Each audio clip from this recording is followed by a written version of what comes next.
Well, hello, General Hospital Daily Recap fans. Today's daily recap is for Monday, November the 21st, 2022. Monday, November the 21st. Today's episode was so. It kind of moved along. We got some questions answered, some pieces of the puzzles coming together, and I'll get to that a little bit later. But let's talk about Britt. Okay, the doctor that came in to do the evaluation met with Britt, got some questions, and actually ran some tests there on Britt.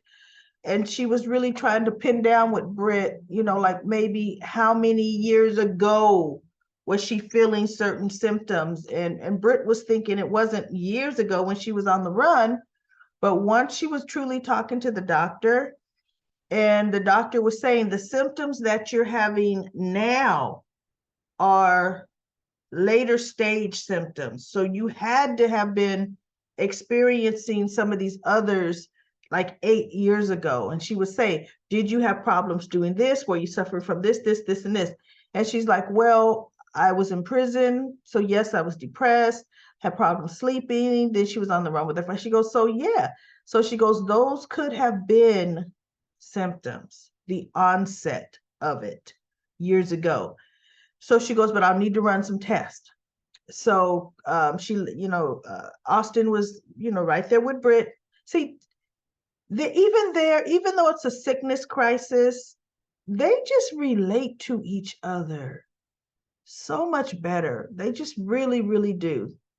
So the doctor came back and she had the results of the test because she had to get back to Canada. And so she tells her, okay, from my findings that I'm seeing, you're in stage 3. And Britt looks at her. So Austin immediately steps forward and he steps closer to Britt. And he is, I thought I had a picture of that, but I don't think that I do. He stepped closer to her and actually held her hand. And as the doctor finished telling her, and she goes, well, how long do I have? She goes, it could be from 5 to 15 years. She says, however, in as soon or as early as 18 months, you're going to start needing assisted care. You're going to need care. So it's almost like, my goodness, living 15 years, if you start needing care at 18 months, goodness, could you imagine what 15 years would be like? So that kind of hit Britt hard. And which is anybody, that would hit anybody hard, right? So Austin said, listen, I could stay with you. She goes, no, I want to be alone. I need to digest. I want to be alone with my feelings. So he respected that. And he left. And she immediately started tearing up her office, throwing stuff, knocking stuff off her desk, breaking frames, and just going crazy, right? So after she calms down, she walks, from around the side, around the front of her desk, and she's looking at the mess she made. And then she bends down and she picks up the necklace, right? And I'm like, what is that $35 million necklace doing in her office? Because obviously it was in something she threw off her desk. Okay. And now remember, Thursday or Friday, Faison was outside of Britt's office. Now, how he would know she had the necklace in that office, I don't know. But you want to know what my guess is? My guess is that's a fake. My guess is Victor took the real one and put this fake one in its place. But the thing about it is, Cody's going to know.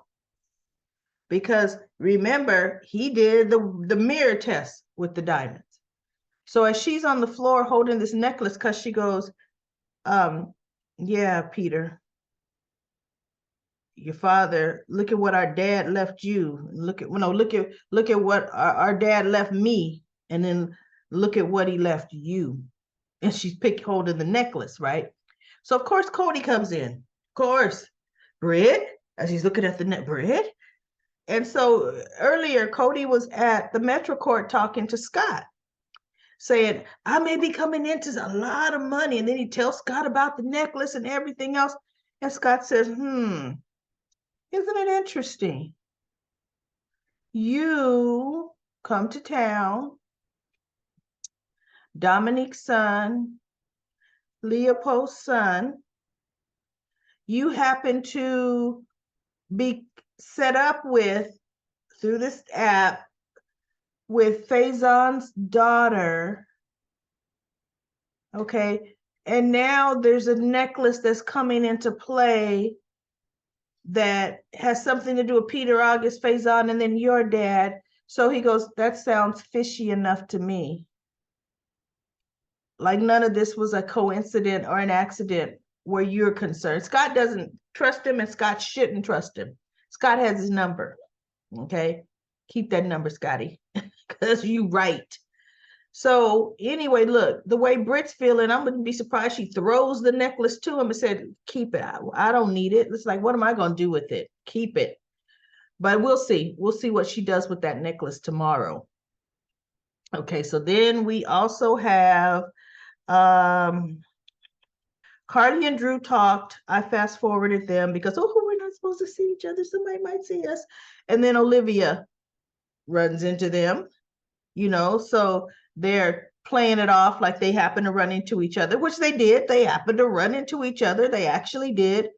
But Sonny pulled Britt in again. Remember yesterday when I said I was okay with the explanation you gave me about you and Carly? Well, I'm not okay with it. And I'm thinking, oh, are you kidding me, Sonny?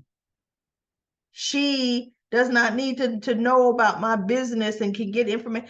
And Brick, he called Brick in. And Brick is like, I would never tell her any of your private business. You know this, man. And don't forget, Carly was running the business when we thought you were dead. She did a great job. And so Sonny's like, I know, but I'm saying I do have a problem with it. Well, one of Sonny's men came in and said, boss, I need to talk to you about a shipment. So Sonny says, I'll be back.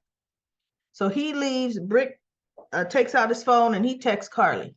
So Carly's standing there with Drew and Olivia. She gets her text and she says, oh, I gotta go. And dashes right on out of there. And Drew was thinking like, where's she going? Who'd she get that text from? Because Carly can't make a move without me.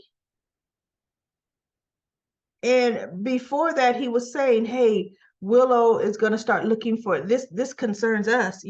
Willow's going to start looking for her family. And Carly's like looking at him like, well, good luck with that. So, because I'm the only one that knows the truth about that, right? But anyway, so as Carly's gone, he could hardly listen to Olivia. Because Olivia said once Leo found that phone, now Leo wants her to get him a cell phone of his own. And she said, no, you got to be 12. So she's like, Drew. And he's still looking in the direction Carly went out. She goes, you're thinking about Carly, aren't you? And so Olivia broke it down. She knows the threat, the veiled threat that Ned made. She said, she goes, well, I want you to know that even though said husband, because she's trying to say it hypothetically, right? Even though said husband may have made an accusation, I just want you to know I'm on your side. I won't say anything because Carly is my best friend. And I don't agree with said husband, So Drew knows she's not going to say, anything about that, right? So then Carly comes charging in. Sonny is now back from handling the shipment situation. Carly comes charging into the office. In his guard, Sonny's guard is barely in front of her. She breezes right by past him. Sonny, we need to talk. I understand you feel something. I have to set the record straight. Nothing is going on between me and Britt. Nothing. And so Sonny looks at her and then he looks at Britt like, didn't I I just tell you, you know, you texted Carly soon as I that was kind of funny because Britt looked at him like, hey. So Britt leaves the room and Carly says, look, Sonny, Drew and I are seeing each other. Okay. And he goes, what? Well, I'm happy for you. Good for you. What does that?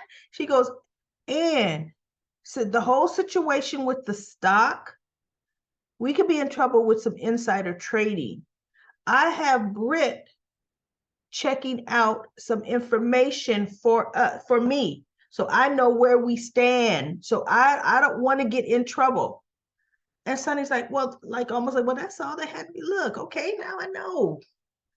She goes, so no, there's nothing between me and Britt. And he goes, okay, no, okay. I'm happy. Drew seems to be a good guy. Sonny goes, look, I ain't threatened by him. Like I'm Sonny Corinthos. He's Drew. You know. He goes, but Drew seems to be a good guy. He's always hanging around you. So okay. You know, so they agree. I mean, they just agree. There was nothing to disagree about. Sonny was cool about it, but not really cool in the inside. In the inside, he's thinking, oh, shoot, she is seeing somebody. Wait, what? So then she goes, how did you know that I was in Britt's room? Oh, Nina told me.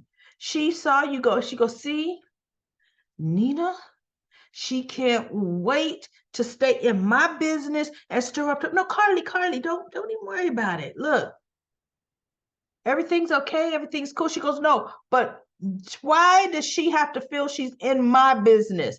And Sonny just tried to change the subject now. You know, look, he did everything, but what's the weather like outside, Carly? How's little Donna? You know, so Dex comes in. And I'm going to go back a bit with Dex and Jocelyn, but you know, at this point in time with Carly in Sonny's office, Dex comes in and Carly says, well, look, I'm leaving, you know, I'm about to go. So she walks past Dex and walks on out. And Brick, you know what? Brick was still in the office when Sonny was talking. Yeah, Brick was there when Carly told Sonny that he's looking into information for her. Because now in his mind, he's thinking, oh, shoot, then I better get on that information because I was getting her antibiotics actually, right? But oh, okay, Carly, I'm gonna find out some info for you, girl. So anyway, Sonny tells Dex because they shut the door. He goes, 3 days is way too long for you not to be in contact with me. What do you say, Brick? And he goes, way too long. And so Dex is telling him, I got shot, it grazed me, I had to lay low. You know, I was running a fever, I had to, you know, and I didn't want to bring the heat to you, boss. And he goes, but you should have told me. He goes, one email that doesn't even tell me where you're at. He goes, that is not good enough. And truth be told, it was not good enough, period. You know, period. Okay. So we'll see tomorrow with what happens with that conversation. All right. So now we have Sonny. I mean, we have I'm gonna go back. Jocelyn in the room with Dex. Jocelyn, he says, no, I got it. Jocelyn, I need you to do me a favor. I need you to go get me some clothes because I have to get out of here. You're not ready. You need to heal more. And I'm thinking, chick, do you want to take a whole week off of school? A whole week just sitting here looking at him, touching his hand, wiping him off? Jocelyn? And he goes, no, listen, I need you to do this. He said, because if you won't, then I'm just going to wear my bloody clothes out of here, and that's going to attract more attention. So she goes, okay. So she goes and she gets him clothes, and she says, I wasn't followed. And so he gets dressed, but she helps him get dressed, actually, because he couldn't put on his socks and starting his pants up. You know, she had to put his legs through. And so she says, Jocelyn, how many people are on this floor? or on the floors pretty much in general? She says about 30. And so he goes, how many floors are there? Here, 10. She goes, so 300 people.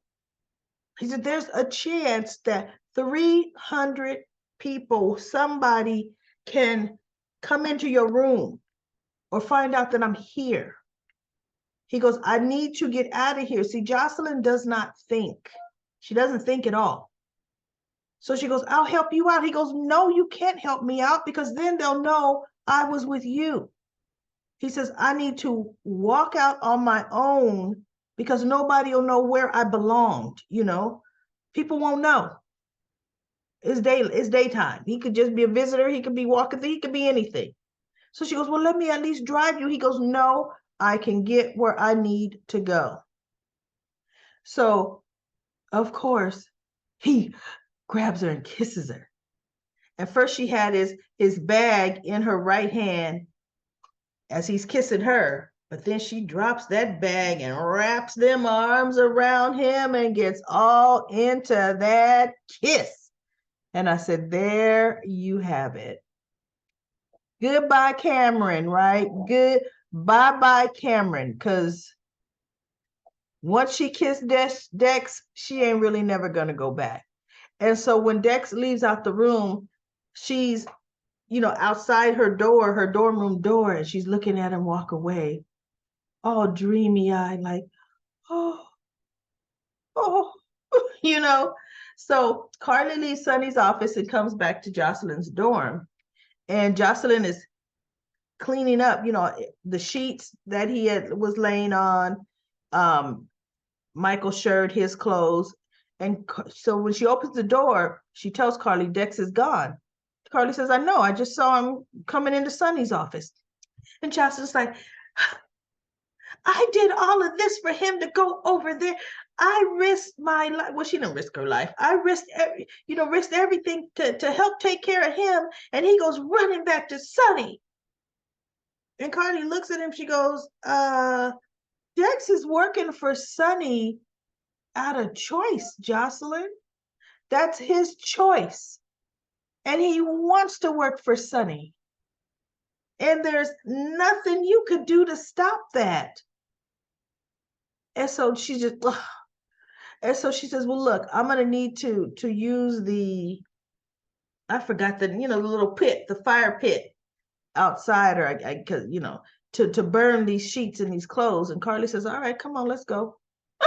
Because Carly's kind of like, look, I done burnt enough evidence in my day for Sonny and Jason, and okay, let's go.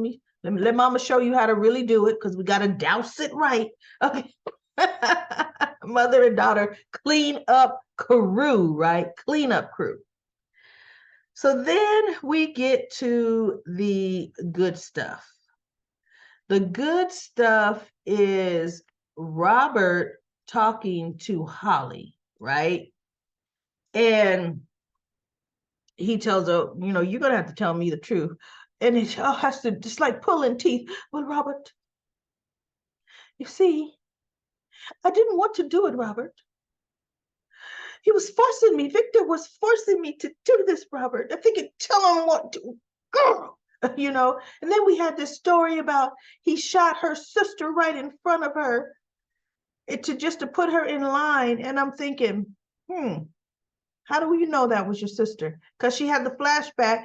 The chick had a bag over her head. How did she know that was her sister?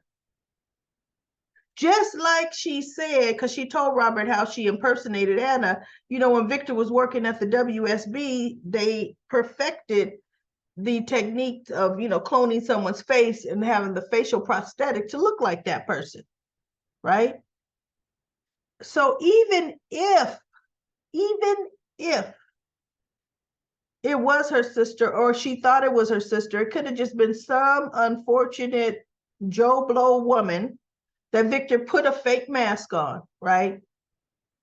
Like, okay, they could have killed her, then took the mask off, and it could have looked like her sister, but it could have been fake mask. Yeah. So that way he would know that I would know that he was serious. And if it happened, that to keep me in line, Robert. And so he goes, but how could you kill Lucy? Lucy was your friend, Holly. How could you kill her? And Holly's like, I didn't kill, Lucy's not dead. We knew it, everybody. We knew it. We knew Lucy was not dead. Victor is holding Lucy. She goes, yes, I shot Lucy, but it was with a rubber bullet. The first one I hit her with, it was a rubber bullet. And when Lucy went into the water, she was immediately retrieved by Victor's men. The second one, I shot out into the water, which doesn't make an ounce of sense because guess what? When you see the tape, you go pow, pow, and Lucy's boom, boom, right? So no, Holly, that's a doggone lie. But okay, Robert will eat it up, you know, just so that the shell casing would hit on the dock, you know, so that they could frame it to the gun that they were going to find on Anna. But can't you see, Robert? I have been working, trying to keep everybody safe, trying to keep Lucy safe, trying to keep Anna safe, trying to keep, he has my son. And Robert's like, Ethan? Yes, somehow after you and Ethan left Montego, Ethan found some clue that he was a lead, that he thought I still might be alive, so he came back. And that's when Victor's men got him. So he has my son, so I have to do his bidding. How's that supposed to work, Holly? So you're just going to commit crimes from here to eternity because he's not letting Ethan go, nor is he letting you go. How's that supposed to work? Yeah, I don't know either. Okay. So Robert's like, okay, well, then no, I'm gonna face it. No, you can't let him know that I've told you this because he will kill my son. Robert, no, you've got to go. You've got to go. So Robert leaves because Victor was on his way. She got a text, right? So Victor comes and he sits down, same crate Robert sat down with Holly. And he says, that address you gave, Anna Devane had already left. She goes, oh, that's the address that was on Robert's phone that I gave you. And so he goes, well, look, Robert Scorpio might be on to you. You're going to have to be careful, Holly.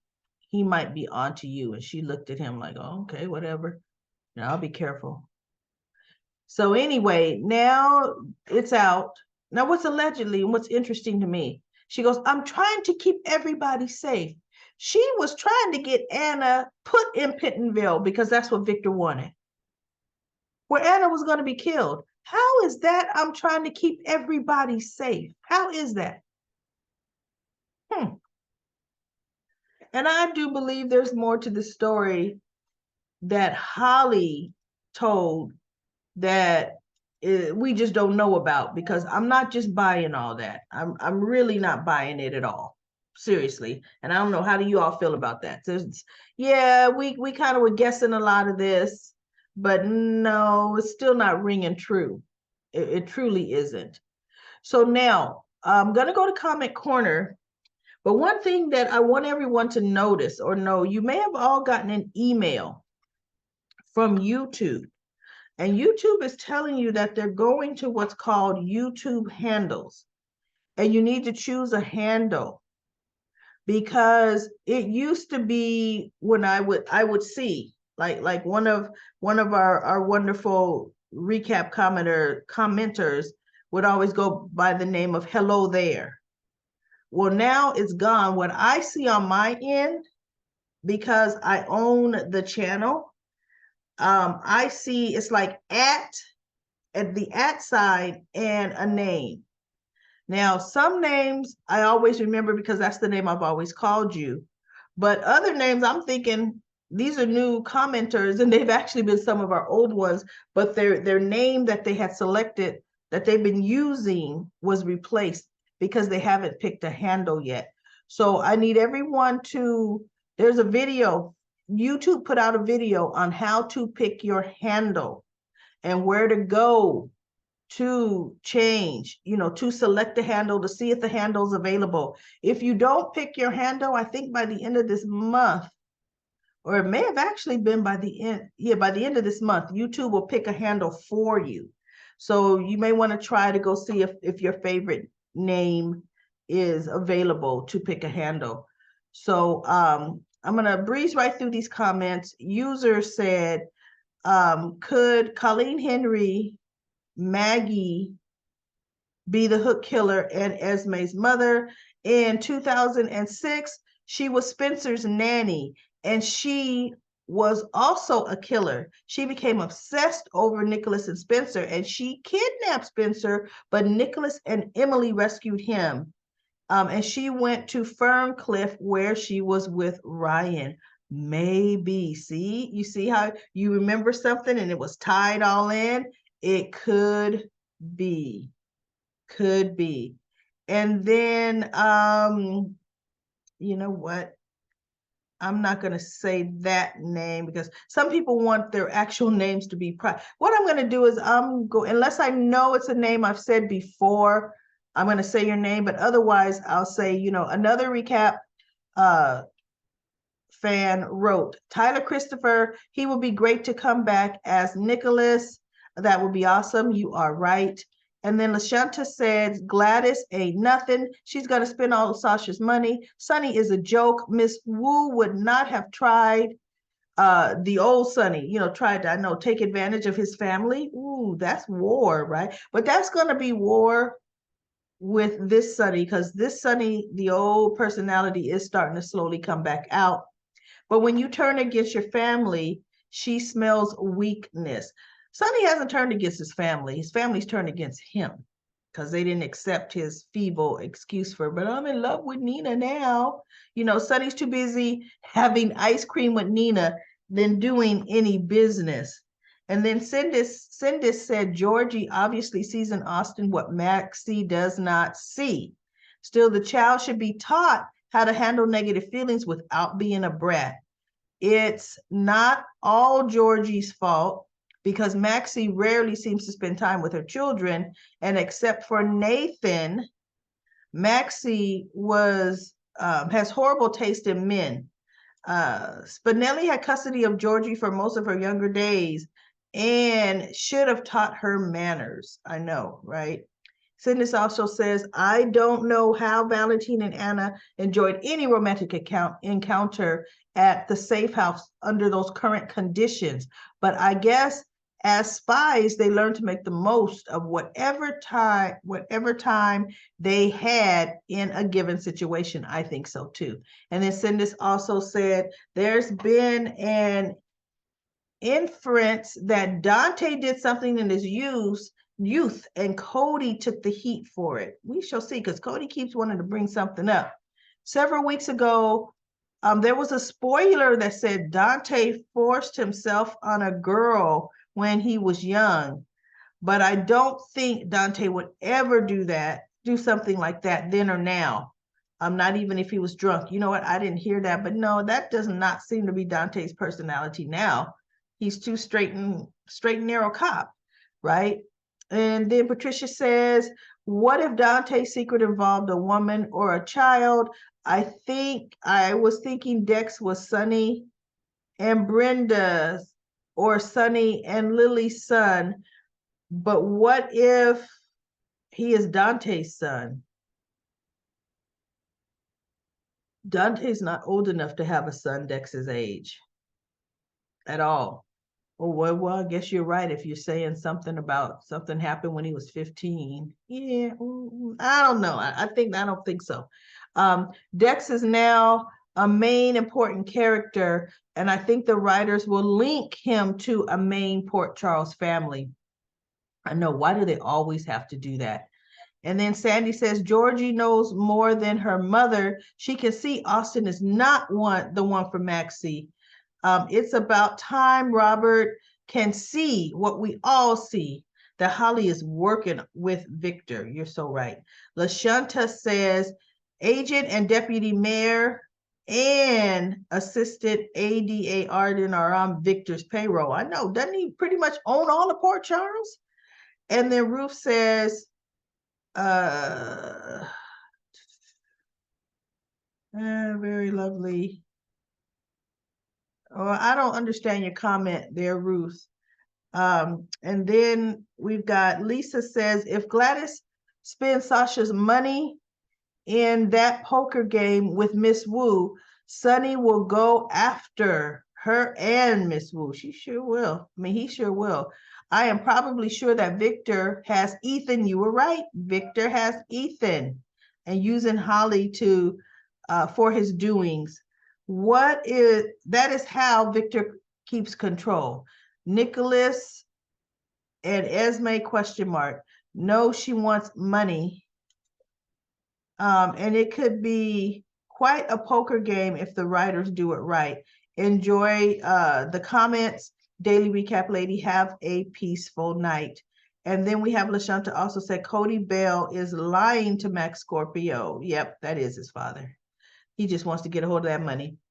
Lisa says, Cody's thinking with him saying that he and Mac are not related, he will get the diamond necklace. Britt's meeting a specialist on Huntington's will show the truth. Cody has been druggy. What? No, it didn't show that. It didn't show that. It showed Britt's in next few stages. Sam will find out what he's been doing. Cody threatened to out Dante for a past crime. I know. Let's see if he will. I think he's going to tease about it. And Spinelli, unfortunately, will finally get those sealed records opened up and we shall see what's going on. That's what I think. And then he says he thinks Cody may and see if he'll let the world know what Dante did. Exactly what the heck was happened with the hook killer. Went on vacation, everybody. Hook killer went on vacation. Victor knows Laura is the one to be afraid of. Yes, he does. She will be the one to take him down. And then we have a commenter said, Tyler Christopher is the original Nicholas. Yep, that is so true. And then maybe Holly is Esme's mother. When did Holly and Ryan Chamberlain ever hook up? And then Medora said, Cody went to jail for Dante. I remember them talking about that. And Anariana says, I agree. Austin and Britt belong together. Putting him with Maxie was a big oversight. Sam had to put Cody on notice. Slow your roll, buddy. There is something in Dante's past that Cody keeps teasing about. I know, and it's going to come out because Cody's definitely going to let it out. Laura is a threat in a different way. She was loved deeply by the Cassadine men, and has a son that loves her and a grandson who adores her. I agree that there's always something about Laura that concerned the Cassadine clan, no matter how many curses Helena tried to put on her. That's my spin on that. So yeah, Laura is that secret weapon that is going to definitely be a problem. So we shall definitely see what is going to come about, because Victor already told when he left Holly on the pier, he told her, oh, I got to go take care of this because this is probably going to be your next assignment. So see, he's probably going to be sending her away or to do something. No, he came back and he said, okay, what I'm going to have you to do has something to do with your friend. So I don't know what that was all about. Something to do with your friend. So thank you for the comments, everybody, on Comment Corner. That will do it for today's daily recap for General Hospital. I will be back tomorrow.